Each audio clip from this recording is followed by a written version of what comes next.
আসসালামু আলাইকুম। আশা করি সবাই ভালো আছেন। আজকের ভিডিওটি হচ্ছে কোরবানির বিষয় নিয়ে। একটা টপিক হঠাৎ করে মাথায় আসলো, তাই আপনাদের সাথে শেয়ার করলাম।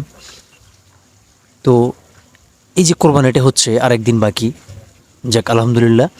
কিন্তু এই কোরবানিতে বাংলাদেশে কতজন ইমাম এই কোরবানি নিজের অর্থায়নে কোরবানি দিতে সক্ষম হবেন, সেই বিষয়টা নিয়ে একটু কথা বলার প্রয়োজন মনে করতেছি, তাই কথাটা বললাম। এই কোরবানিতে প্রায় 2023 সালের জাতীয় সংসদের তথ্য মতে প্রায় বাংলাদেশে 3.5 লক্ষের উপরে ইমাম রয়েছে।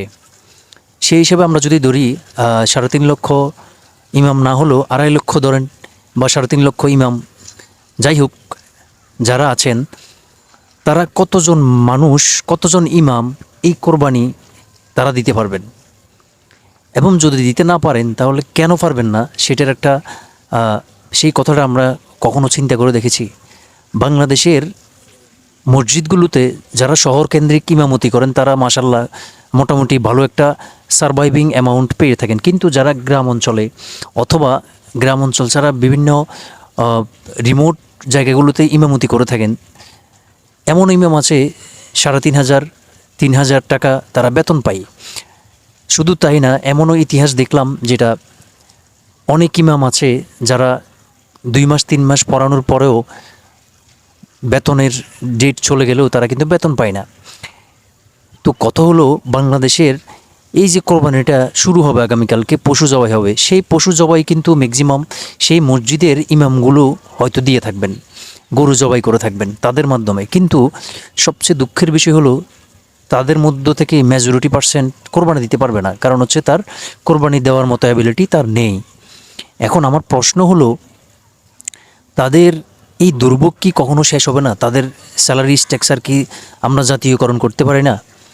তাদের এই স্যালারির বিষয়টা নিয়ে কি আমাদের সমাজ রাষ্ট্র একটা আইন করতে পারে না? একটা নির্দিষ্ট অ্যামাউন্ট সরকারি গ্যাজেটের, যেমন প্রত্যেকটা গ্যাজেট এনশিওর করা হয়, একইভাবেই যাদের পিছনে আমরা নামাজ পড়ি, যাদের এই সমাজে রাষ্ট্রে যাদের অনেক গুরুত্বপূর্ণ দায়িত্ব থাকে, বিয়ে পড়ানো, নামাজ পড়ানো, শিক্ষা দেওয়া ছেলে মেয়েদের, আরও আনুষঙ্গিক অনেক বিষয়গুলো একজন ইমাম ছাড়া হয় না।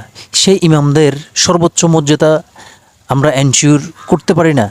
এনশিওর কেন করতে পারি না, কেন হচ্ছে না? এই চিন্তা আমাদের অবশ্যই করা উচিত। কারণ আমরা দেশে কোনো নর্মাল কোনো ইস্যু হলে সেই ইস্যুটাকে আমরা অনেক বড় আকারে করে আন্দোলন শুরু করে সেটা বাস্তবায়ন করি, কিন্তু এই ইমামদের যদি কোনো এইসব বিষয় নিয়ে দাবি দাবা নিয়ে তারা কথা বলে, তাদেরকে জঙ্গি বলে ট্যাগ দেওয়া হয়, তাদেরকে বিভিন্ন এলিগেশনস দিয়ে সেই ট্র্যাক থেকে সরিয়ে দেওয়া হয়, উল্টো তাদেরকে জেল হাজতেও যেতে হয়। এই যে অপসংস্কৃতি এই বাংলাদেশের, আমি মনে করি এই বাংলাদেশ নতুন সরকার গঠন হয়েছে, ইমামদেরকে নিয়ে একটা গ্যাজেট তৈরি করা প্রয়োজন, এবং তাদের একটা সুন্দর স্যালারি, তাদেরকে সুন্দর একটা বেতন নির্ধারিত করে দেওয়া উচিত। অন্যথায় আমাদের দেশ থেকে একটা সময় এই ধর্মীয় জ্ঞান, সঠিক চর্চা, কোরআন হাদিসের শিক্ষা এগুলি বন্ধ হয়ে যাবে। আমরা ইদানিং দেখে থাকি, বিভিন্ন সোশ্যাল মিডিয়াতে দেখে থাকি, ইমাম সে সবজির ব্যবসা চলে এসেছেন ইমামতি ছেড়ে। কারণ হচ্ছে সে আর পারতেছেন না, কারণ হচ্ছে টাকা ছাড়া কোনো মানুষ চলতে পারে না। সেখানে একজন ইমাম সাহেবের বেতন যদি 3,000 টাকা হয়, অথবা 2 মাস পর পর তাকে সেই টাকাও দেওয়া হয় না, তাহলে ওই ইমাম তো আমার আর আপনার মতো রক্ত মাংসের মানুষ, সে কীভাবে চলবে? আমার মতে অ্যাজ এ মুসলিম হিসেবে, সচেতন নাগরিক হিসেবে আমরা এই বিষয়গুলো নিয়ে কথা বলা উচিত। তাদের একটা সুন্দর অ্যামাউন্ট, তাদের একটা সহনীয় অ্যামাউন্ট নির্ধারণ করে দেওয়া উচিত। তাহলে আমার মনে হয় তাদের দুর্ভোগ থেকে তারা বের হতে পারবেন। তো ভিডিওটি আসলে কতটুকু যুক্তিযুক্ত সেটা আপনারাই বিচার করবেন। ভিডিওটি দেখার জন্য আপনাদেরকে অসংখ্য ধন্যবাদ। সবাই ভালো থাকবেন।